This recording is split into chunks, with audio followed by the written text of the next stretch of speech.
Deus tem planos para cumprir em nossas vidas. Essa é a mensagem de toda a Bíblia e é isso mesmo que estamos estudando aqui no Encontro com a Palavra, escrito pelo pastor Dick Woodward e narrado pelo pastor Edson Bruno. Fique atento a mais um programa que o Ministério Cooperativo Internacional leva a você. Com você agora, pastor Edson Bruno.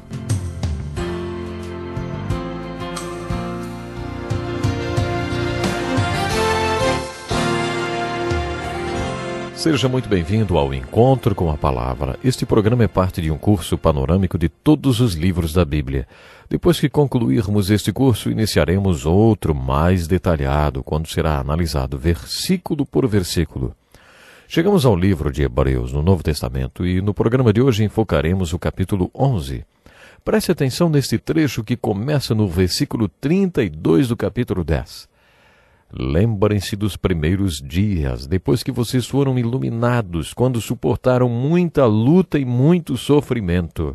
Algumas vezes vocês foram expostos a insultos e tribulações, em outras ocasiões fizeram-se solidários com os que assim foram tratados.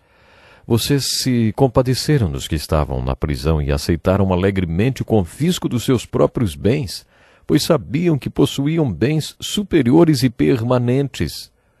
Por isso não abram mão da confiança que vocês têm. Ela será ricamente recompensada.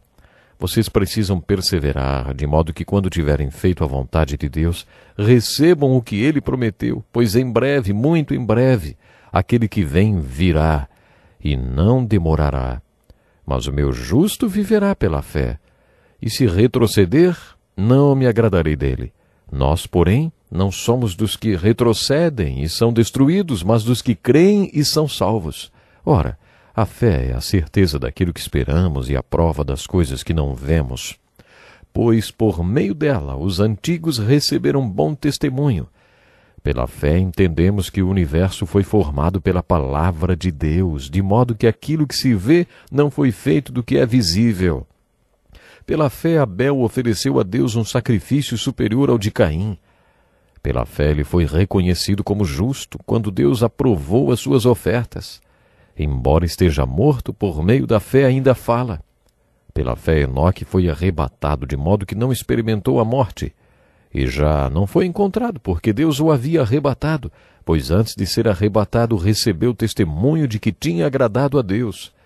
Sem fé é impossível agradar a Deus, pois quem dele se aproxima precisa crer que ele existe e que recompensa aqueles que o buscam. Hoje abordaremos a essência da mensagem do livro de Hebreus. Nos últimos 4 programas desafiei vocês a tentar entender o argumento do livro de Hebreus. Se você já entendeu, agora sabe que o autor deste livro está apresentando Jesus Cristo. Ele está dizendo que Jesus Cristo é melhor.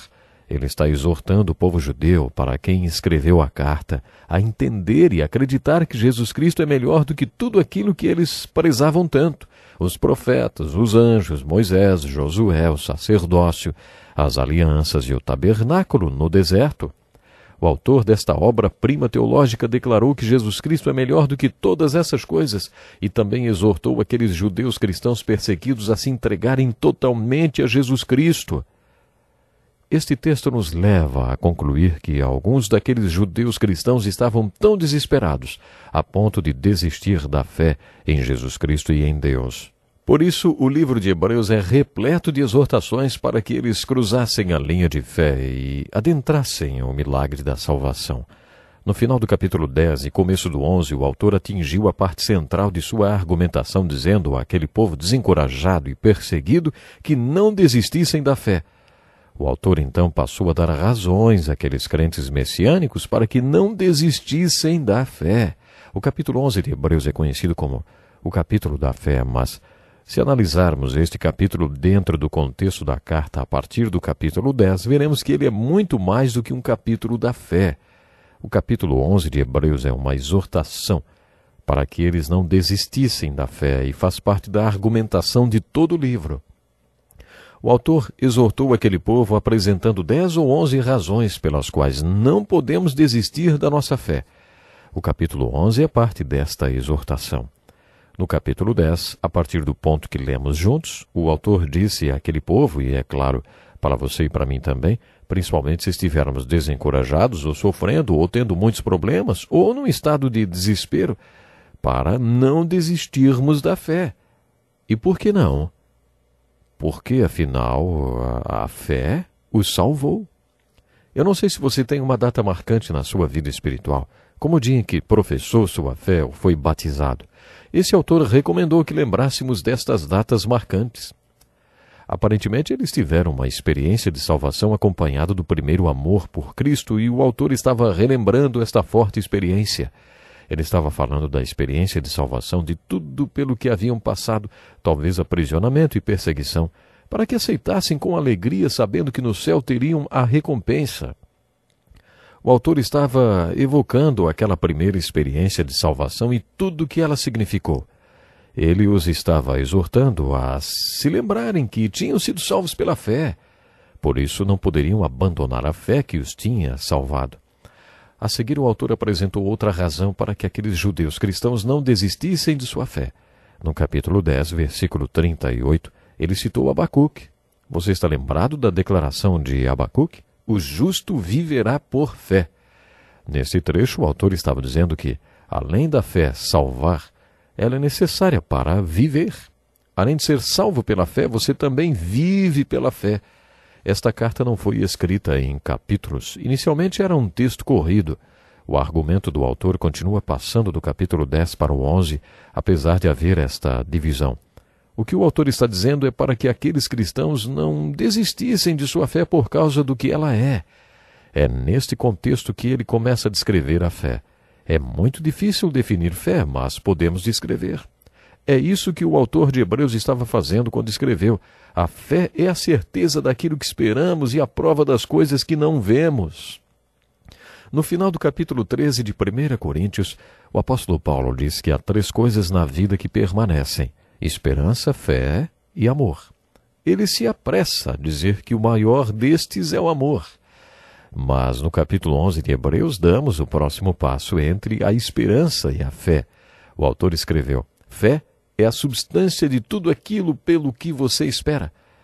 Para que a fé seja fé, é necessário que haja certa evidência que suporte a convicção de que algo bom vai lhe acontecer. Esta é a diferença entre esperança e fé. Uma vez ouvi um pregador dizer que sempre que era convidado para comer na casa de alguém, ele esperava que fosse servido frango frito. Não havia nenhuma evidência de que seria servido frango, ele apenas esperava encontrar frango frito sobre a mesa. Mas quando ele sentava na sala e sentia o cheiro do frango e via o frango ser colocado sobre a mesa, aquilo se tornava a certeza do que ele esperava e a prova do que ele não via. Ele não só tinha esperança, mas também fé de que haveria frango frito para o jantar. E ali agora estava o frango. É mais ou menos isso que o autor de Hebreus estava sugerindo. A fé dá substância para a esperança. A fé é o próximo passo depois da esperança. O primeiro passo é a esperança, depois a fé. Paulo diz que o amor é maior do que a fé e do que a esperança, porque o amor ágape, o amor de Deus, faz mais do que levar você para Deus. Esse amor é o próprio Deus. Quando você chega a esse amor, chega onde Deus está. Mas qual é o contexto desse trecho da carta? Sobre o que o autor estava falando? Sobre não desistir da fé por causa do que a fé é. A fé é a substância da sua esperança, ou a fonte que torna a sua esperança possível de ser crida. A fé é a evidência do que não vemos, ou seja, o objeto invisível da sua fé. Quando você tem uma fé bíblica, o objeto da fé é invisível. Quando a anfitriã coloca o frango frito na mesa e o pastor olha para o frango, ele deixa de precisar de esperança e fé, de que vai ter frango frito para o jantar. Você elimina a necessidade de fé quando tem o objeto da sua fé. Quando a fé é bíblica, o objeto dela é invisível, mas existe a evidência que sustenta a convicção de que o objeto invisível está lá. Por isso, uma boa definição de fé poderia ser: a fé é um ato de crer em algo ou em alguém que você não consegue ver, mas que tem uma evidência. No final da primeira parte desta passagem, o autor do livro de Hebreus está dizendo que a fé é a evidência do objeto invisível. Neste caso, o objeto invisível é Deus. E o autor está dizendo que a maior evidência no mundo de que existe Deus é o homem ou a mulher que tem fé nele. De acordo com o Novo Testamento, fé é um dom de Deus.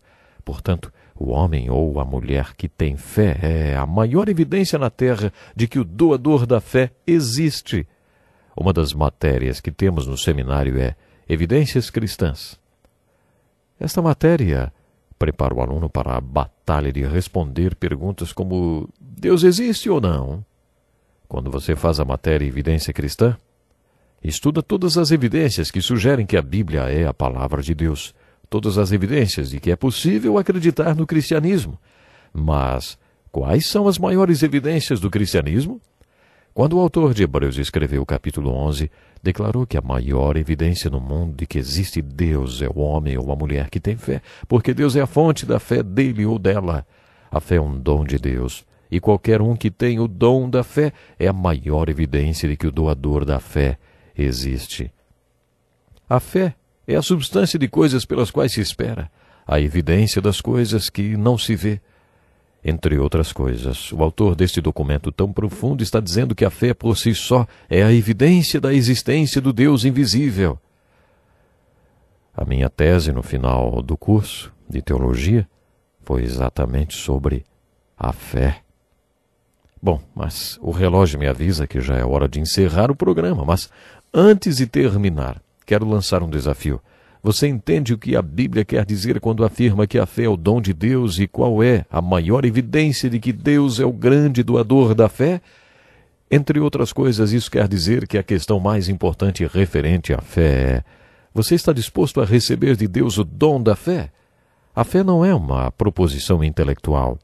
A fé é uma proposição que depende da sua vontade. Você quer crer ou você acha que, afinal de contas, nada disso é verdadeiro porque você não quer pagar o preço das consequências morais de crer? Durante muitos anos fiz uma abordagem intelectual da fé. Paulo afirmou aos filipenses que a fé lhes foi dada para que crescem. Deus quer dar a você o dom da fé. Você está disposto a receber o dom da fé que fará de você a maior evidência sobre a face da terra de que Deus, o doador da fé, existe? Se você quer isso, então diga agora a Deus: Senhor, eu quero ter o dom da fé sobre a qual ouvi falar. Ajude-me a crescer nesta fé. Ajude-me a seguir os seus caminhos. Se você fez esta oração, se você falou isso para Deus, nos escreva hoje mesmo. Queremos enviar material para você totalmente grátis. Deus lhe abençoe. Até o próximo programa. Que lição importantíssima. Obrigado, pastor Edson Bruno. Prezado ouvinte, coloque em prática o que você ouviu aqui.